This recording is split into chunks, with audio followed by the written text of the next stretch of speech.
조선시대 노비 출신으로 팔도 관찰사를 전부 역임하고 형조판사까지 오른 인물이 있는데 그 인물이 반석평입니다. 형조판사가 된 노비 출신 반석평입니다.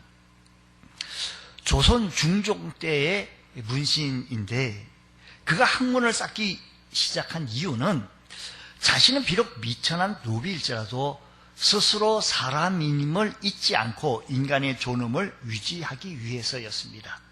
반석평은 비록 노비 출신이었지만 주인집에 반석평의 노비 문서를 불태워 주기를 면천해 주었고 자신이 아는 반시 집안의 수양 아들로 보내게 됩니다.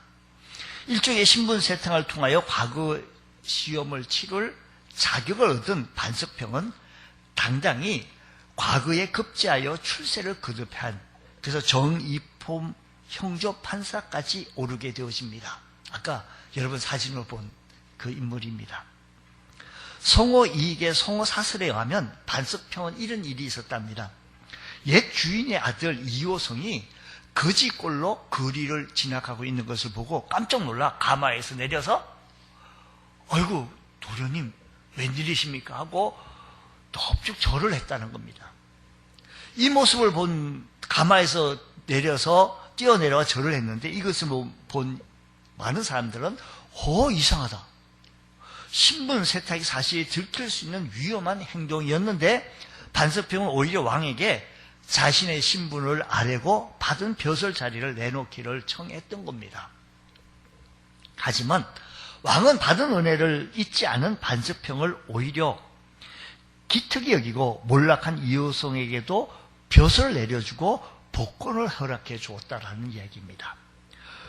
중종실록에는 반석평이 비록 노비 출신이었지만 문벌에 구애받지 않고 능력으로 등용되어진 바람직한 사례이다라는 겁니다.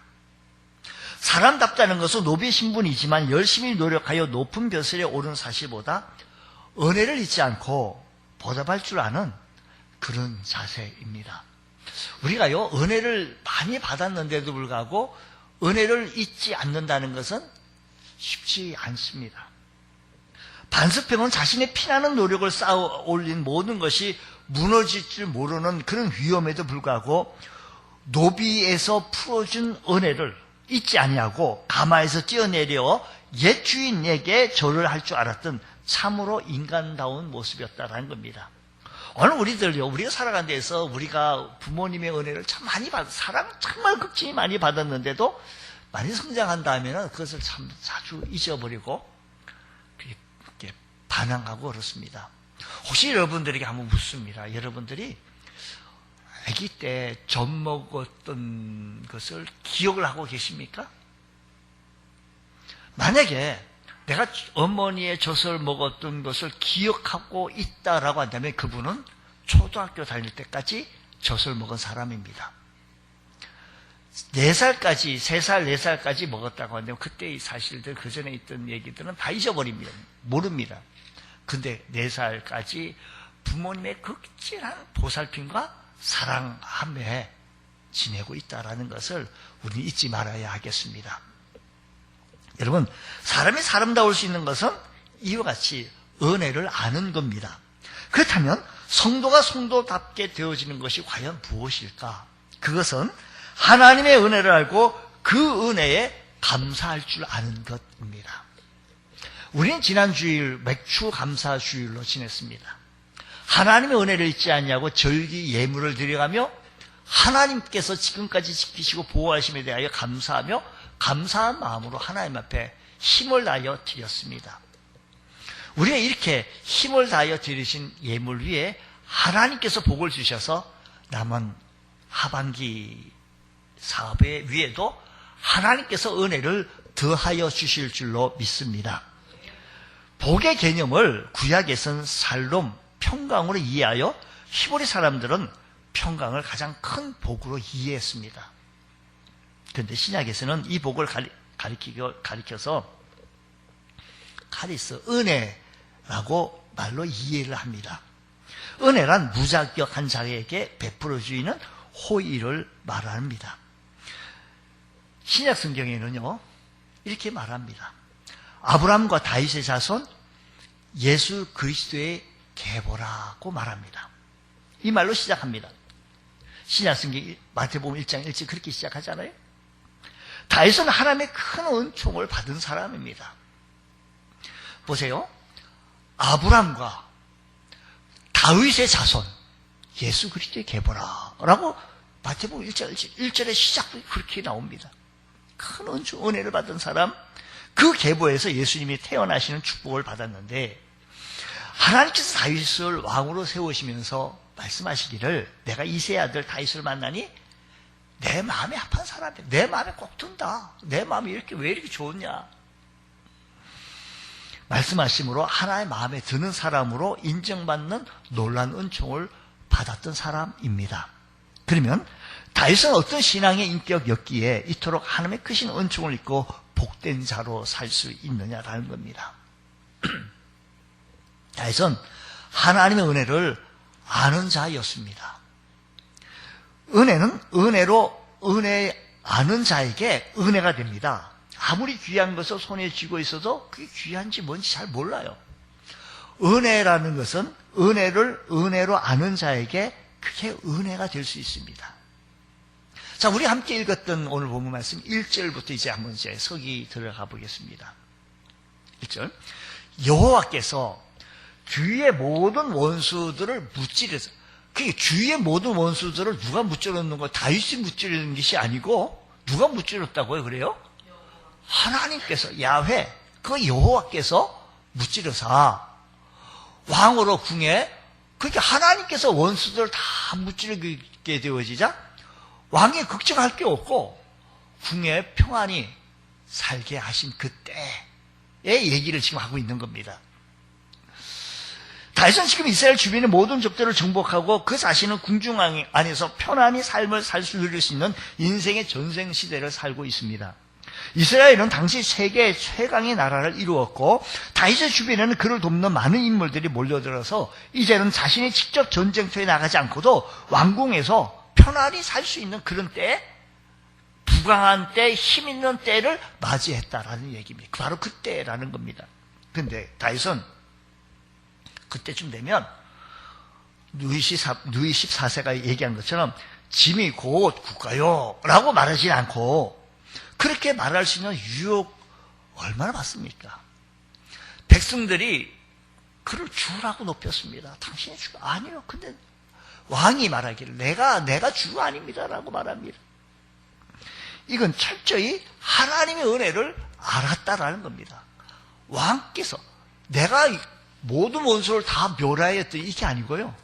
하나님께서 원수들을 다 막아주시고 멸해 주셔서 워낙 우리 아이들이 아빠를 닮아서 공부를 워낙 아버지를 닮아서 머리가 명색해. 너무 좋아. 혹시 그러고 있지는 아니하는지요? 우리가요 살아가는 데 있어서 워낙 우리가 기술이 좋고 우리가 워낙 똑똑해서라고 생각을 하고 계십니까? 매 순간마다 하나님의 은혜를 기억하고 하나님의 은혜를 안다면 하나님 앞에서 우리의 모습이 어떤 모습이 되어져야 할까라고 한번 생각해 보자라는 겁니다. 다윗은 이렇게 얘기합니다.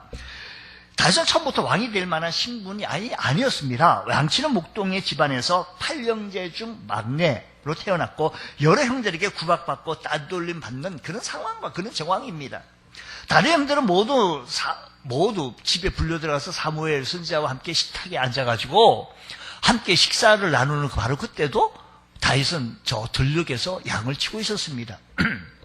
그런데 이 다윗을 하나님께서 선택하셔서 기골장대하고 또 얼굴이 준수했던 왕 사울을 패하시고 다윗을 이스라엘의 영광스러운 왕으로 오르게 하십니다. 그리고 왕위에 오른 후에도 하나님 계속해서 다윗을 축복해 주셔서 이스라엘의 영토를 계속해서 확장시켜 나가게 해 주십니다. 누가? 하나님이요. 그 세력을 떨쳐 당시 이스라엘의 세계 최대 왕국으로 삼아 주신 분이 하나님이십니다. 그는 이처럼 성공한 시점에서 하나님의 은혜를 먼저 생각하기를 이렇게 성공하고 이렇게 일이 잘 되어졌을 때 그는 그 시점에서 사람들은 그 시점에 그걸 잘 못해요. 그래서 이 귀감이 되는 거죠.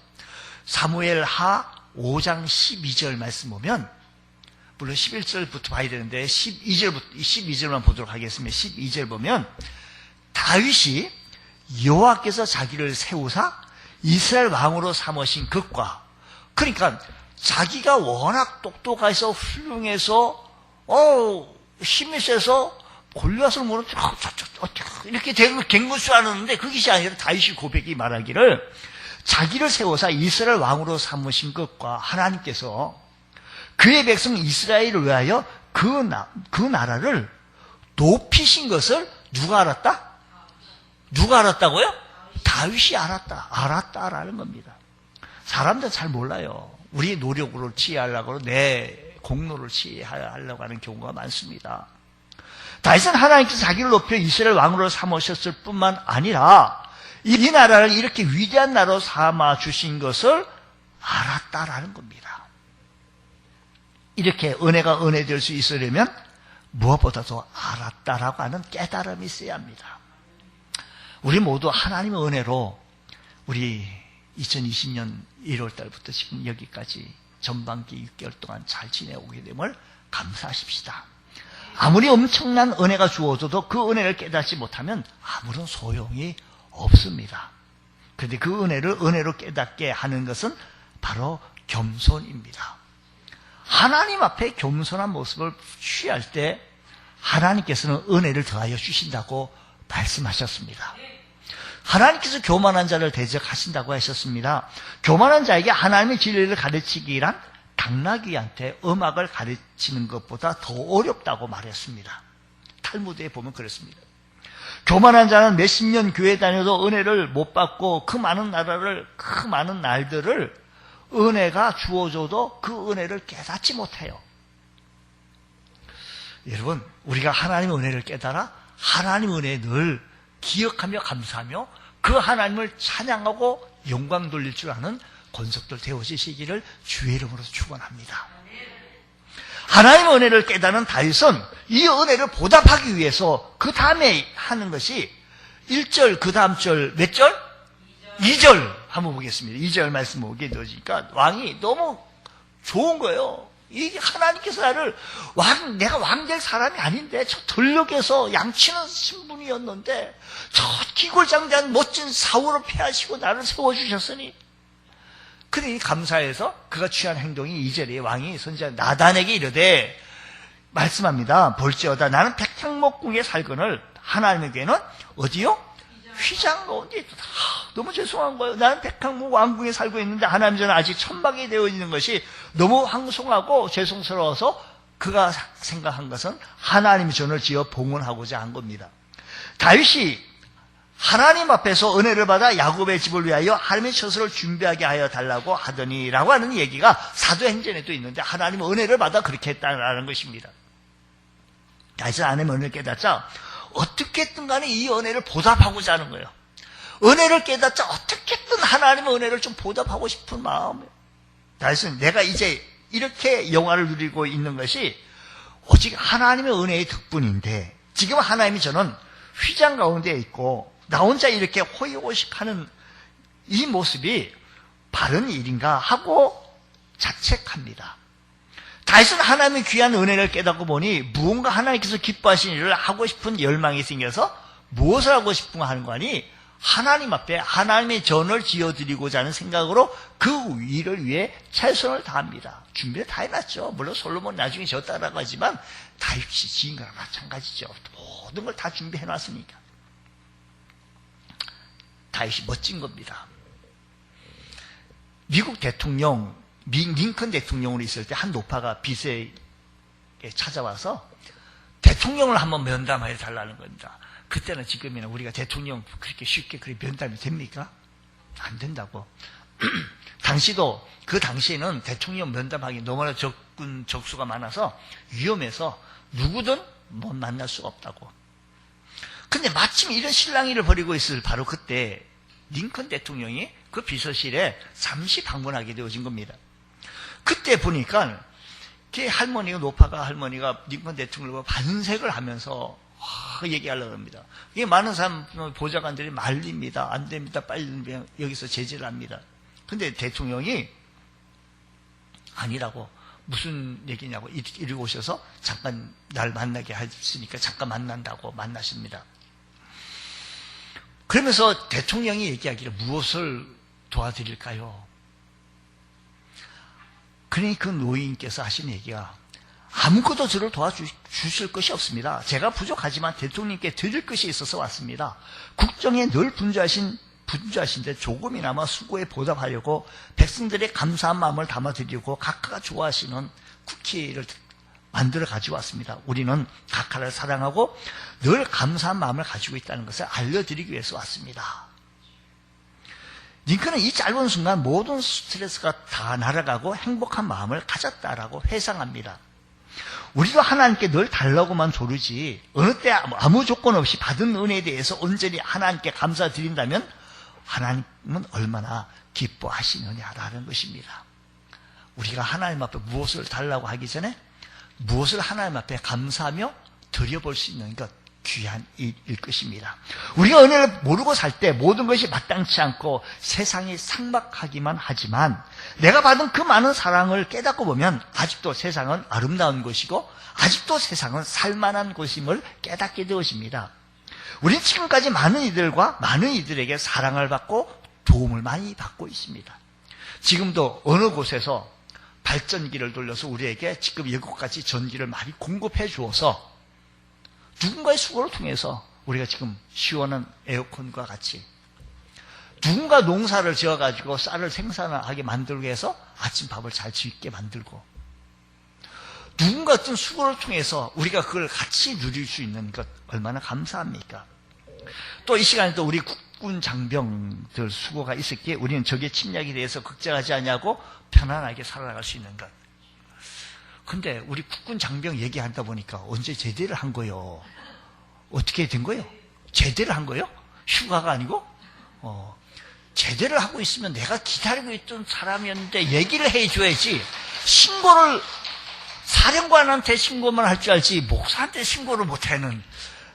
요즘 아무리 코로나 때문에 그렇다 하더라도 신고를 못해요. 신고. 자, 한번 일어나가지고 발전해서 우리 거수경님 충성 하나? 단결 하나? 그거 한번 멋지게 한번 해봐. 일어나서. 벌떡이 나서 거수경님 한번 해봐. 분기가 좀 빠져가지고. 거수경 인사를 한번 해. 일어났으니까.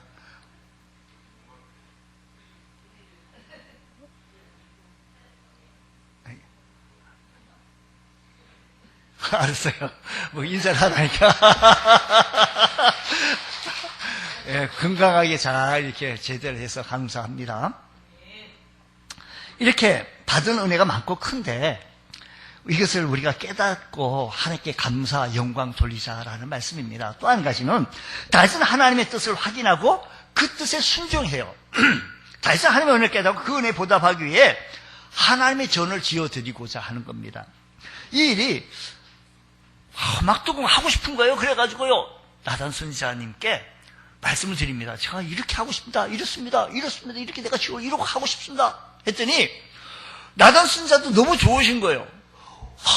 왕이 여호와께서 왕과 함께 계시니 마음에 있는 모든 것을 행하소서라고 선지자가 얘기합니다. 그리고 그날 밤 하나님께로부터 나단 선지자에게 말씀을 듣기를 아니야. 그 성전 짓는 거 내가 허락하지 않아. 이 얘기를 듣게 되어지자 왕에게 이 말씀을 전달합니다. 내가 하나님을 위해 성전을 짓겠다는데 왜 내가 왕인데 내가 하나님을 위해서 성전 짓겠다는데 누가 그렇게 하려냐고 그냥 짓자고. 그러지 마. 다윗은 나단을 통해서 들려주신 하나님 말씀에 불순종하고 계속 내가 왕인데 해가지고 지어 따라간다면 하나님과 다윗과의 관계가 또 끊어졌겠죠. 그런데 하나님의 뜻을 무시하지 않냐고 성전을 짓는 걸 하나님 원치 않는다라고 하니까 하나님 왜요? 근데 그 이유를 설명을 안 해줬어요. 당장. 하나님께서 왜 다윗에게 성전 짓는 걸 허락하지 않았을까요?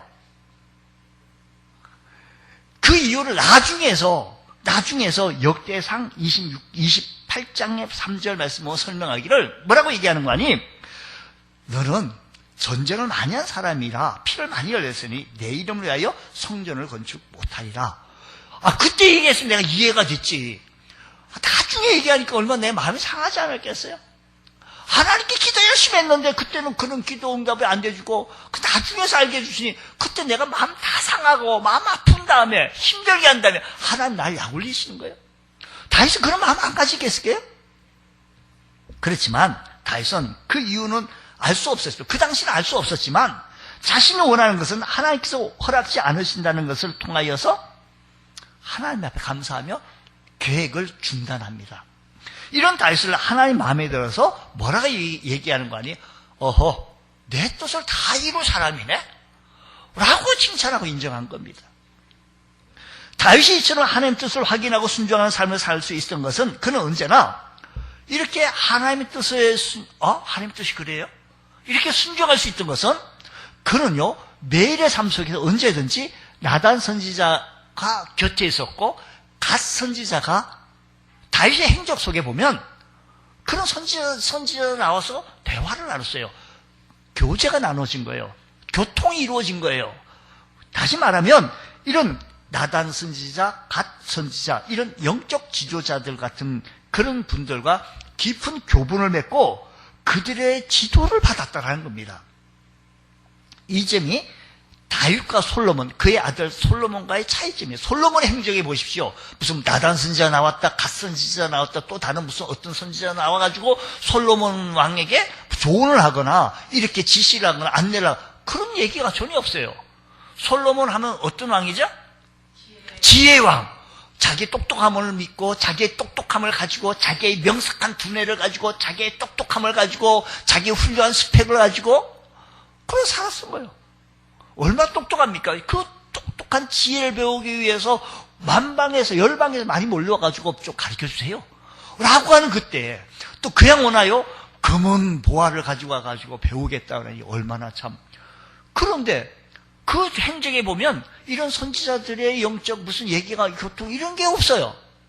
그러고 보면 오늘 우리들이 신앙생활 할 때요 우리 믿음의 그 형제 자매 믿음의 지체들이 서로 위하여 기도해주고 서로 붙잡아주고 세워주고 안아주고 기도해준다니까 얼마나 감사한지 얼마나 고귀한지 영적 지도자들과 함께 같이 서로 나누고 있다고 하는 거지. 여러분 혹시 우리 주변에요 사람들 만나면요 입만 열면 교회를 비방하고 목사를 비방하고 원망하고 불평하고 말만 꺼내면 그냥 그리스도인의 삶을 조롱하고 그가 장로래야 뭐 이래가면서 그냥 분노하고 신령한 것에 전혀 알지 못하는 사람들이 내 주변에 쭉 포진되어 있다고 한다면 이런 말에 조언을 들을 기회가 없어요. 이 다윗은요 이런 순간순간마다 다단 선지자가 와가지고 갓 선지자가 이런 선지자 영적 교분이 있었어요. 사랑하는 성도 여러분, 다윗이 왜 하나님 말씀에 그렇습니까 하고 자기 떡에 열망, 내가 백향목이고 하나님은 휘장 가운데 있다고 이거 이럴 수가 있냐고 그랬던 그 열망 또 하고 싶은 그 사업을 중단할 수 있다는 것은 이런 영적 교분이 있었기 때문이었다라는 겁니다. 금강제약품 맨소레담으로 백만장자가 된 그분의 이야기 속에 그가 처음에 10만 달러의 빚을 졌다가 빚 잔치를 한 후 새롭게 결심하고 시작한 것이 11조였다는 겁니다. 사람들이 제정신이 나갔다고 비난합니다. 그때 그는 이렇게 말합니다. 내가 깨달은 것은 하나님 빚부터 갚아야 된다고. 내가 너무 하나님 앞에 빚졌다고. 그는 멋지게 제기했고 나중에 10의 2, 10의 3, 10의 4 아니 나중에 10의 9까지도 드리는 전설적인 믿음의 삶을 살았던 맨소레담입니다. 우리가 순종할 때 늘 유혹받는 것은 다음에 대한 걱정입니다. 하지만 가장 중요한 것은 우리가 미래가 어떻게 될 것인가가 아니라 지금 현실이 얼마나 어렵고 힘들고 여기서 탈출할 것도 아니다라는 겁니다. 중요한 것은 어느 상황 속에 있든지 간에 믿음입니다. 다윗은 어느 상황, 어떤 순간 속에서도 하나님 말씀 앞에 안테나를 세우고 그 말씀에 내가 순종하겠다라고 하는 믿음의 결단을 보였다라는 겁니다. 여러분, 오늘 우리의 상황, 환경 바라보기보다 하나님의 말씀에 귀를 기울이고 결단하고 결심하고 주의 음성을 듣기에 기뻐할 줄 아는 우리 주의 성도 되어지기 원합니다. 우리 신앙의 원리가 바로 이겁니다. 먼저 하나님의 은혜가 있고 이것을 깨달은 성도는 믿음과 감사가 있고, 그리고 깨달은 하나님의 은혜를 보답하며 감사할 때 하나님이 이런 믿음 위에 하나님의 축복이 임한다는 겁니다. 다윗도 목동이었던 그를 하나님께서 선택해 주시고 사랑해 주시사 이에 대해 다윗은 감사드리고, 하나님께서 다윗에게 놀라운 축복을 해 주셨는데 엄청 축복해 주셨습니다. 어떤 축복을 해 주셨는지 한번 보자는 겁니다. 하나님께서 다윗에게 갚아주신 이 모습을 보고 하나님께서 너무 좋으신 거. 제가 마음대로 막 할 줄 알았는데, 다윗이 막 할 줄 알았는데 하나님이 내 마음에 듭니다. 내 뜻을 이룰 사람이다 라고 하게 되어진 원인을 보면서 오늘 말씀, 우리가 그 본문 말씀 9절 말씀 보게 되어지니까 어떻게 축복해 주셨는지 보자고요. 말씀 보면 9절에 보면 내가 가는 모든 곳에서 내가 너와 함께해서 내 모든 원수들 내 앞에서 멸하였은즉 땅에서 위대한 자들의 이름같이 내 이름을 어떻게 해주겠다라고 하니 위대하게 하죠. 그러니까 하나님께서는 축복해 주시기를, 다윗의 이름을 위대하게 해주시겠다, 존귀하게 해주시겠다라고 약속하십니다. 명예를 높여주신다는 겁니다. 하나님은 세상의 위대한 사람들의 이름처럼 그렇게 다윗의 이름을 높여주고 세워주시겠다라는 겁니다. 이 약속대로 이스라엘 왕들 중에 다윗 왕만큼 유명한 왕이 또 어디 있겠습니까? 예수 안 믿는 사람들도 다윗 많이 합니다. 데빗, 영어로 데빗 해가지고 데빗 이런 말을 많이 인용을 합니다. 다윗은 예루살렘에서 뿐만 아니라 세상에서 존경받는 유명한 인물이 되어진 겁니다. 성경에서 보면요, 다윗이라고 하는 이름, 성경에요, 이름이 그게 1091번 나왔어요. 1091번. 믿음의 조상 아브람도 아브람하고 이름 포함 합쳐서 288번 성경에 나오는데, 바울의 이름이 192번, 베드로 이름이 168번 나오는 것을 보면 하나님께서 다윗을 얼마나 존귀하게 여기셨는지 성경에 보면 1091번 다윗이 이름에 등장해요. 이스라엘 역사상 가장 존경받는 왕이요 민족의 지도자로 자리매김할 수 있었던 것은 얼마나 하나님께서 그의 이름을 위대하게 만들어 주었는지, 훌륭하게 만들어 주었는지. 우리가요, 우리의 이름이 경찰서에서 몇 시에 어느 날 몇 시에 출두하시오 오시오 뭐 이러면 왜 그럼 왜 그 어떤 사람 맨 처음에 운전 배우다가 그 경찰만 보면 그냥 시동이, 그때는 자동차가 아니라 그 뭐라 그러죠? 스틱 해서 뭐 이렇게 하다 보면 이게 자꾸 시동이 자꾸 꺼져요. 그래서 경찰이 다가와가지고 왜 안 가고 있어?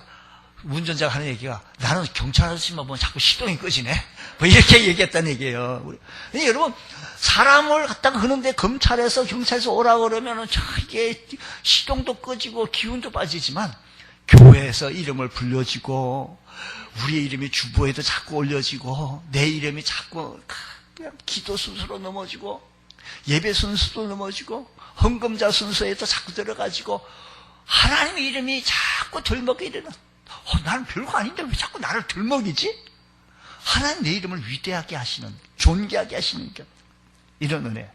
그 다윗을 그렇게 높여주셔서 그 이스라엘 나라에서는요, 다윗을 이스라엘 나라의 국기 속에서도 다윗의 별이라고 칭하면서 그를 기리고 있습니다. 이게 이스라엘 국기인데요, 다윗의 별, 다윗의 별. 나라가요, 다윗과 같은 그런 나라가 오기를 기다리면서 지금도 그 국기를 사용하고 있다는 이 얘기입니다. 위대한 사람에게 위대한 이름이 있고 수치스러운 사람에게는 부끄러운 이름이 있다는 겁니다. 그 누구에게나 이름만 되면 비난이나 경멸이 아니라 우리는 존귀한 이름, 하나님의 자녀, 하나님의 권속, 하나님의 백성, 하나님의 신분으로 우리 존귀하게 이름을 날릴 수 있는 주의 나라에 우리 이름이 등재되어지고 생명책에 내 이름이 등재되어진 것을 감사하며 내 이름을 주의 나라에 자꾸 불려질 수 있는 위대한 인물 되어주시기를 주의로 축복합니다. 두 번째, 다윗을 축복해 주셨는데 11절 하반절에 보면 하나님께서 친히 다윗의 삶을 책임져 주셨다라는 겁니다. 여러분의 삶은 내가 책임지려고 자꾸 하는 게 너무 힘들고 어려워요. 하나님이 책임져 주시는데 11절 말씀 보면, 하반절 말씀 보면 이렇게 얘기해요. 11절. 너를 모든 원수에게서 벗어나 편히 쉬게 하리라. 너를 모든 원수에게서 벗어나 편히 쉬게 하리라. 여호와가 또 내게 이르노니 여호와가 너를 위하여 집을 짓고. 하나님은 다윗을 모든 원수 대적에게서 벗어나 편안하게 주었고 그의 집을 세워주실 것을 약속해 주셨던 것입니다. 여러분, 이스라엘 나라에는요, 이스라엘 나라 백성들이 가나안 땅을 점령했잖아요. 근데 가나안 땅을 들어갔는데 정복한 후에도 수시로 그냥 이스라엘 나라 주변 나라 국가들이 자꾸만 침범해요. 자꾸만 들어와요. 공격해요. 사사시대에 이방 나라의 공격을 받아 고난을 당하면 또 사사시대에 하나님의 베풀을 주셔서 편안을 주고 또 고난을 받고 주변 나라들이 자꾸 와요. 그러니까 이 시간들이 한 360년 동안 그렇게 힘겹게 살아왔던 겁니다. 이렇게 사사시대 편안한 적이 일시적인 편안, 사사시대 잠깐 편안했다가 또 고난이 오고 또 고난이 오고 360년 동안. 하나님께서 다윗이 경영하는 그 시대 때는요, 나라가 편안했고 원수의 적절해서 막아주었고 힘을 세워주셨어요. 적을 물리쳐 주었어요. 안전하게 해주셨어요.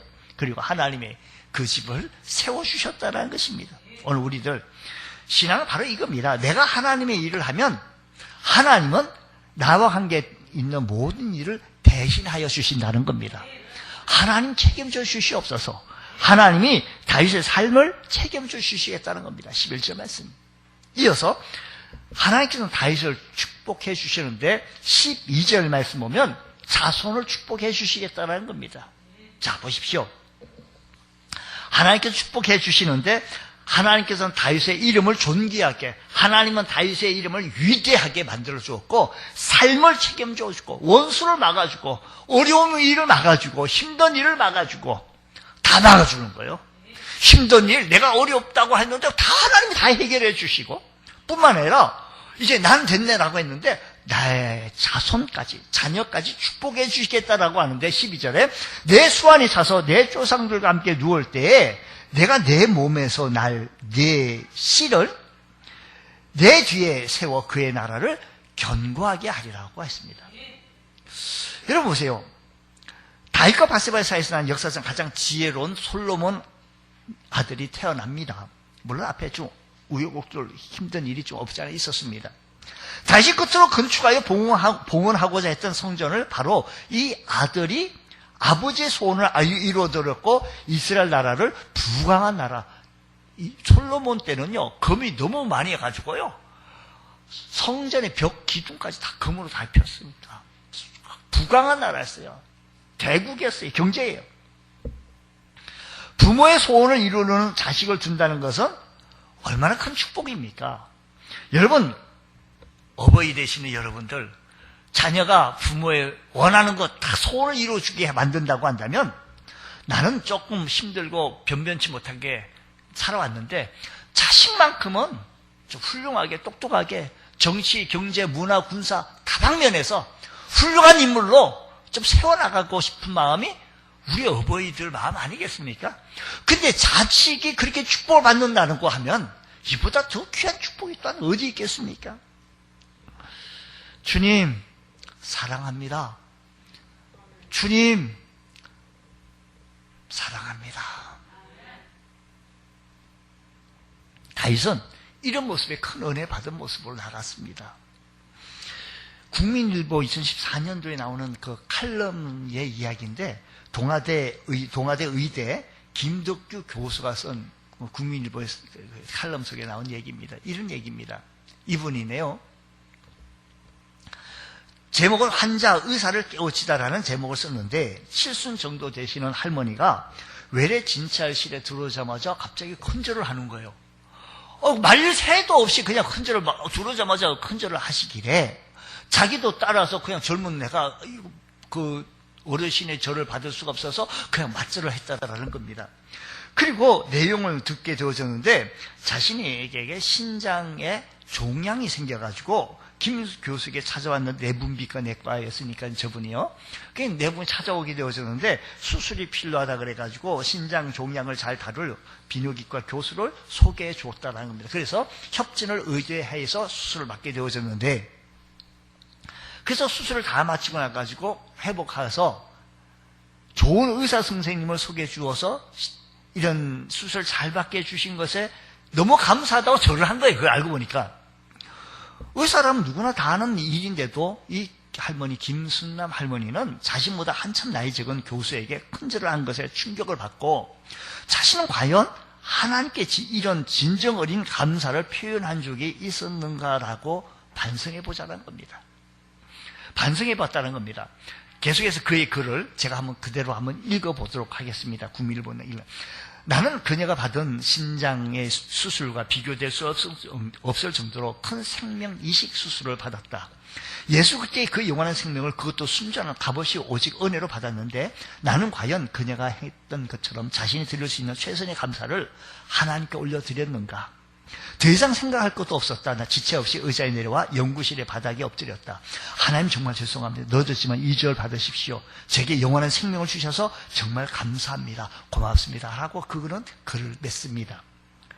여러분, 심장이나 간이식을 받은 사람은 자기의 장기 기증을 해준 사람에게 생명의 은인처럼 고맙고 감사합니다. 우리에게 우리의 생명을 우리 영원한 생명, 영생을 주신 그 하나님 앞에 우리가 늘 감사하며 그 은혜를 기억하며 살아나가고 있느냐라는 겁니다. 새해 2020년도를 열게 해주신 하나님께서 지금까지도 지키시고 보호하심에 대하여 감사했고 또 매일의 삶 속에서 우리 하나님 앞에 감사하며 살아갈 수 있는 것, 여러분의 삶의 현장 속에서 이런 감사의 삶이 일관되어지는 삶이 되어질 때 하나님의 크신 은혜가 우리들 생활 속에서 넘치게 되어질 것입니다. 은혜를 알았던 다윗처럼 은혜를 알고 감사함의 영광 돌리는 귀한 성도 되어 주셔서 우리들도 우리의 이름이 위대하게 해 주시고 하나님이 우리의 삶을 책임져 주시고 우리의 자손들이 번성하고 잘 되는 축복이 다 있기를 주의 이름으로 축원합니다. 기도하겠습니다. 하나님 아버지 감사합니다. 저희들에게 크신 은혜 베풀어 주시고 성령으로 충만케 채워지게 하여 주셔서 맡기진 사명 잘 감당할 수 있게 하여 주시고 우리가 늘 하나님 앞에 섰을 때 아버지 안에 우리의 부족함을 연약함을 깨닫습니다.